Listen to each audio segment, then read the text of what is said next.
Hello again, John Wild here to give you another look at vintage action figures, and this time we're going to be looking at Heroes in Action by Mattel Toys from 1974.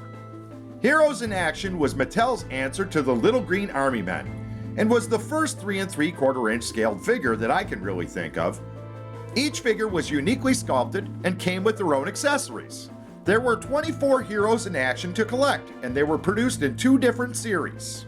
In 1976, Mattel recast all of the Heroes in Action figures to include a new line called SWAT. Let's have a look at a couple of those figures.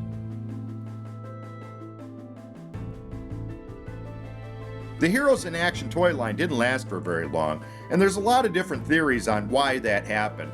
But even though these figures did not sell well in the United States of America, they did sell well in other places, and that's where I got these figures from. So let's take a look at the packaging for the US figures, and then I'll show off the packaging that I have.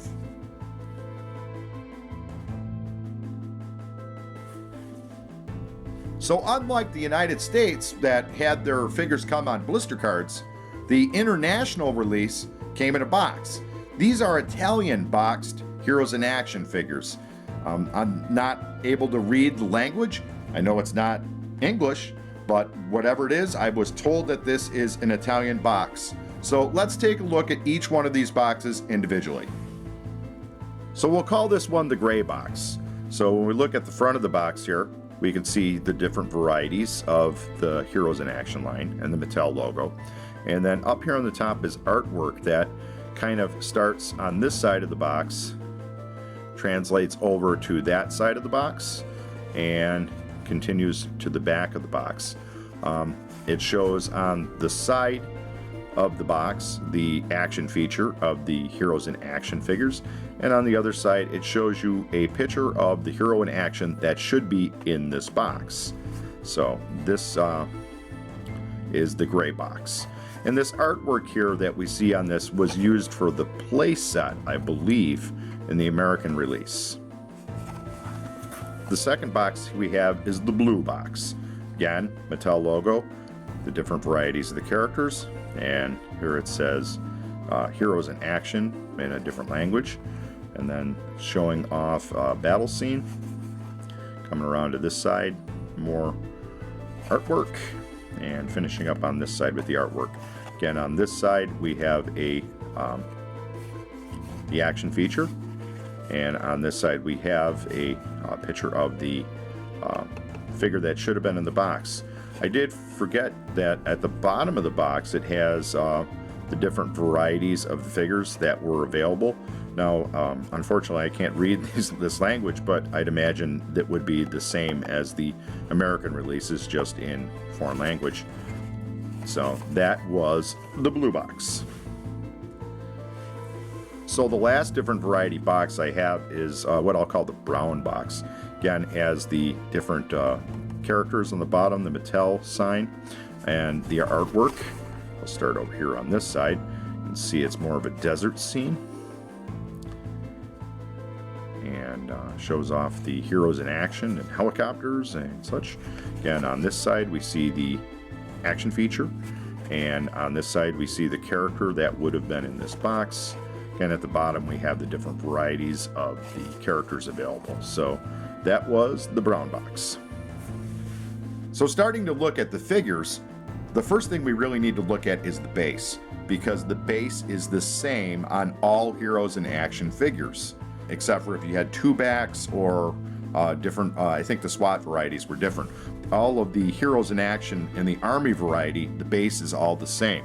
Taking a look at the base, see it's got a peg, and then it has the sculpted detail of a wall on one side, and as we turn around we see that it has kind of a rock emplacement going around it. And when we look at the top of it, we can see looks like a little bit of ammunition there, and maybe a log there, piece of wood basically set. But all of the figures came with this base. They all use that base as how the figure is attached to the base, to the gimmick, to the moving action of the figure. So let's put a figure on the base and show off the action feature.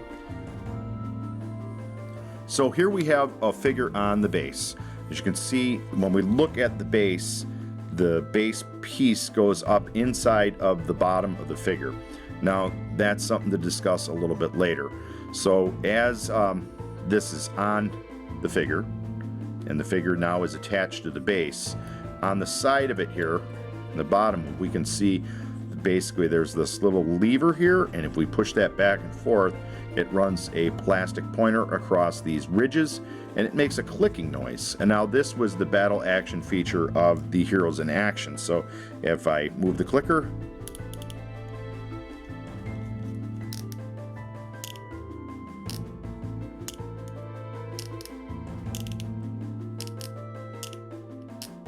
that was supposed to simulate a gun firing.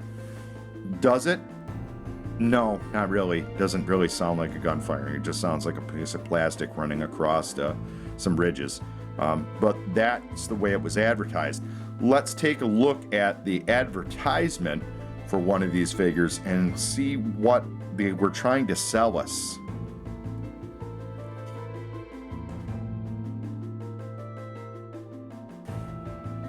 So as you can see from the artwork, they were really trying to sell the fact that that little clicker thing was really giving you a sound of a battle. And it really didn't. And I'd imagine most kids that saw that ad in the comic books and then got this figure in their hands and used that feature probably were very disappointed. So the base is shared by all the figures, but also when we look at the overall collection of these figures, we can see that really some of them are the exact same figures, just in different combinations. So taking these two for example, they're the same figure with the exception of the accessory they come with. The one has a machine gun and the one kind of has like a smaller machine gun, but they're really both the same figure, just with a different accessory. So you could have a figure that had this torso top and this bottom, and that would be a unique figure. This one appears to be quite common with this bottom. So the Heroes in Action line really is just a mashup of different torsos, different leg sets, and the same base, with different accessories to create new and unique characters. We'll get a closer look at the variety. So here is the lower half torso in the kneeling position.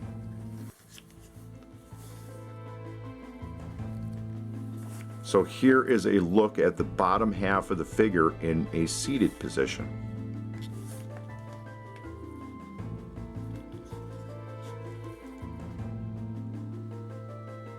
And the last one we have to look at is the figure in the standing position. So here he is.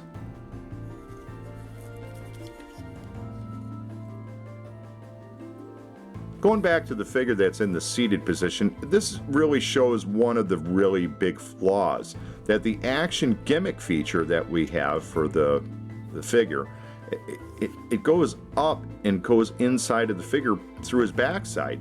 And I can't imagine that kids didn't recognize this when they bought these figures, and maybe it influenced them on whether they wanted to collect more of them or the coolness of the figure. While I'm talking about problems with collecting these figures, the other thing that happens is usually when you find these guys out available to purchase now, the weapons are missing. This figure without his weapons is really not as impressive as the figure with the weapons. Now add in the accessory, and now that figure is great. But back in the day when kids collected these really, I find that some of the ones I have in my collection, they don't want to come out of their hands, which is good. But I can imagine that kids would want to take the accessories out of the hands of the figures, so they probably forced them out. Once this peg, and most of these the accessories have this really thin little peg here that goes into this hand on this style of torso. Once that breaks off, I think he'd have a heck of a time holding on to this weapon. Once the weapon was broken, the figure really isn't as desirable anymore. I'd imagine that's another reason why this toy line failed. In my collection, I have 4 different styles of the torsos. So I have this one here with this style figure, I have the one with the 2-handed grip, I have a grenade thrower, and I have the bazooka guy over here. So let's take a closer look at each of these sculpted torsos. So here we have, I would imagine, I think this guy to be the commander. So his arm is going to move right or up and down. His other arm moves up and down also. The torso doesn't move because it's connected to the action gimmick feature here. So show that off. But here's the sculpt of the figure. It's nice. The face is definitely very aggressive, and looks like he's got a backpack on. So pretty cool. This is a nice sculpt. I really like this one. So here we have the bazooka sculpted top, and this is probably the least favorite of all of my sculpted tops. I just think that the arm ended up getting a little bit elongated for him to hold on to it. He has a backpack on, his helmet. The arms just look a little bit funky to me. They just don't look right. The figure's face is fine and everything else. So of the torso tops, this is my least favorite. The next sculpt we're going to look at is the grenade throwing figure here. And the grenade actually is not sculpted in his hand. That's a removable accessory. And I can imagine that that is probably pretty rare to find, which makes me happy that I have it. He's holding his gun out in his other arm. And unlike all of the other torso tops, his arms are not at all articulated. They're just a solid piece. I mean, it's a great sculpt. We'll take a look at the action feature. The action feature, though, doesn't necessarily make a lot of sense with this figure. But he's nice. I enjoy it. Let's take a look at the last one. So in my collection of figures I have right now, this torso top is the one that is the most common with the figures I have. I don't know if it was the most common of all the figures that came in the line, but I'd imagine it probably it was reused pretty heavily. So here he is. He's got a 2-handed grip. The arms are sculpted nice. They do articulate up and down. He can move his arms up and down, and he's got holes in his hands to be able to hold his weapons. So this is a really nice sculpt, and in general, this appears to be really the iconic hero in action figure. Here they are all together, our heroes in action. And you know what? When they're all together and displayed, they actually do look pretty cool.